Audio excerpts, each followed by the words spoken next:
જય માતાજી મિત્રો, અમારી ચેનલમાં તમારું સ્વાગત છે।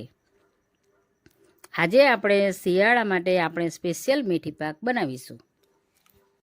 100 ગ્રામ ગોળ, 2 ચમચી અડદની દાળનો લોટ, 2 ચમચી ચણાનો લોટ, 100 ગ્રામ દળેલી મેથી, 2 ચમચી ઘઉંનો લોટ, 1 કે 1.5 ચમચી સૂંઠ, 1 ચમચી ગંઠોડા, 1 ચમચી બત્રીસું આને બત્રીસું કહેવાય, 2 ચમચી ગુંદર, 1 ચમચી ખસખસ, 2 ચમચી બદામ, 2 ચમચી કાજુ, 1 ચમચી એલચીનો પાવડર, છીણેલું કોપરું, 1 ચમચી ઘી।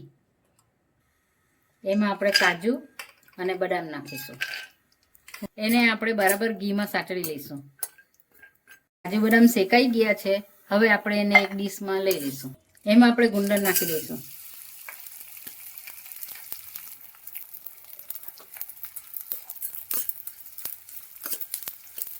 ગુંદર સતળાઈ જાય પછી આપણે એને એક બાઉલમાં લઈ લઈશું।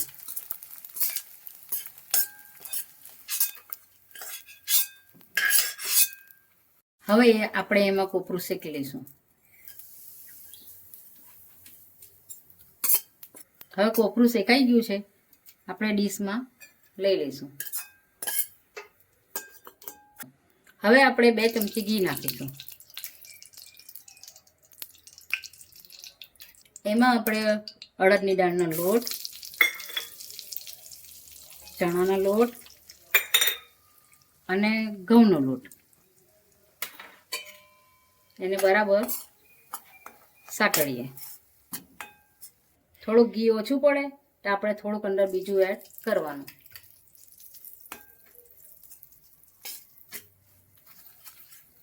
હવે એટલી સરસ સ્મેલ આવતી છે ને આપણા લોટમાંથી। હવે આપણને એટલે ખ્યાલ આવી જશે કે હવે આપણો લોટ શેકાઈ ગયો છે।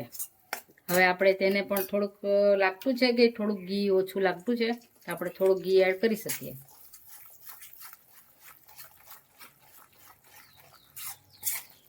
હવે તમે જોઈ શકો છો કેટલું સરસ હવે શેકાઈ ગયું છે।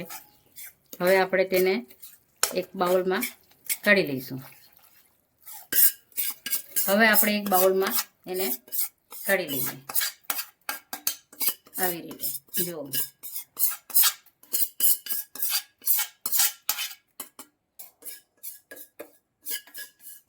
કાજુ બદામ શેકાઈ ગયેલા છે ને, હવે આપણે એને મિક્સરમાં ક્રશ કરી લઈશું। કાજુ બદામને આ રીતે આપણે ક્રશ કરી લેવાનું। કાજુ બદામ હવે આપણે આ એક બાઉલમાં કાઢી લઈશું। હવે એ જ બાઉલમાં આપણે આ શેકેલું ગુંદર ક્રશ કરી લઈશું।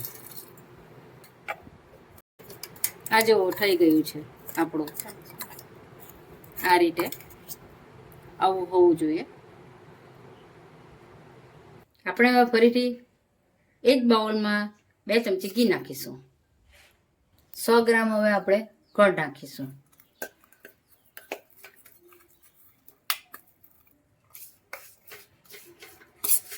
હવે એને આપણે બરાબર હલાવતા રહીશું। પીકળી જાય ત્યાં સુધી આપણે હલાવતા રહેવાનું।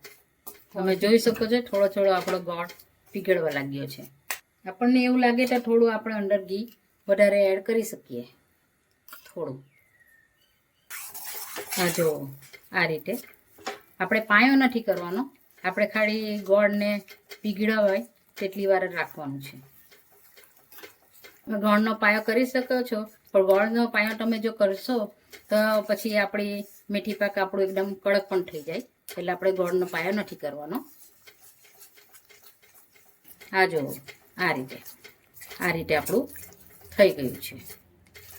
ધીમા તાપે જ આપણે રાખવાનું છે, ફાસ્ટ નથી કરવાનું ને હલાવતા રહેવાનું। ધીમા તાપે જ હલાવતા રહીશું। આ થઈ ગયું છે આપણે એના હવે ગેસ આપણે બંધ કરી દઈએ। હવે આપણે આ લોટ જે શેકેલો હતો ને તેમાં આપણે મેથીનો પાવડર નાખી દઈશું।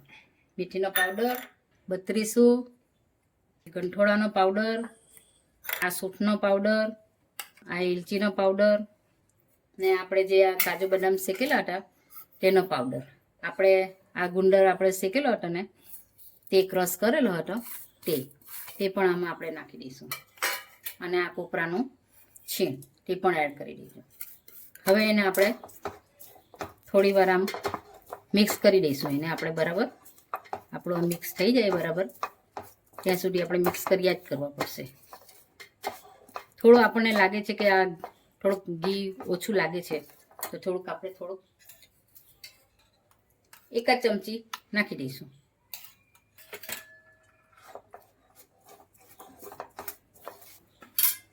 જરા ચમચાથી બરાબર નથી થતું એટલે હું હટ્ટી કરી છે. તમારે હટ્ટી કરવું હોય તો હટ્ટી પણ કરી શકો છો અને ચમચાથી કરવું હોય તો ચમચાથી પણ કરી શકો છો. આપણે મેથીને ટુકડી કરવી હોય તો ટુકડી પણ કરી શકો અને આપણે જો લાડુ કરવું હોય તો આપણે લાડુ પણ કરી શકો છો.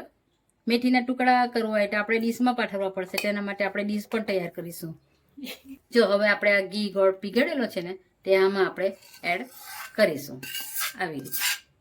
એટલે ગોળ ગરમ છે એટલે આપણા મેથી પર સરસ રીતે અંદર થઈ જશે. હવે આપણે આના લાડુ પણ કરી શકો છો અને લાડુ ના તમને હોય તો તમે એની ડીશમાં ટુકડી પણ કરી શકો છો. હવે છેલ્લા આમાં આપણે ખસખસ ઉમેરીશું. એને પણ થોડુંક આપણે મિક્સ કરી દઈશું. હવે આપણે ડીશમાં પાથરીએ. ચાલો તો હવે આ ડીશ પર હવે આપણે ઘી લગાવીશું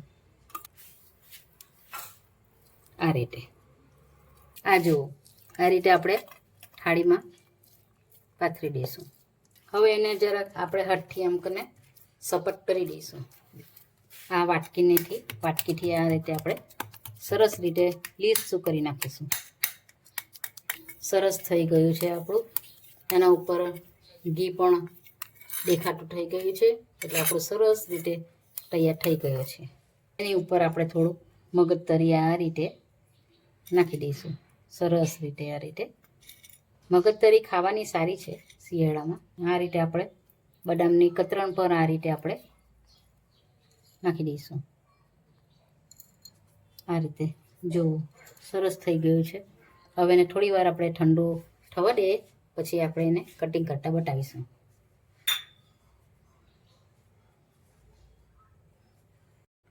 હવે આપણો મેથી પાક ઠંડો થઈ ગયો છે.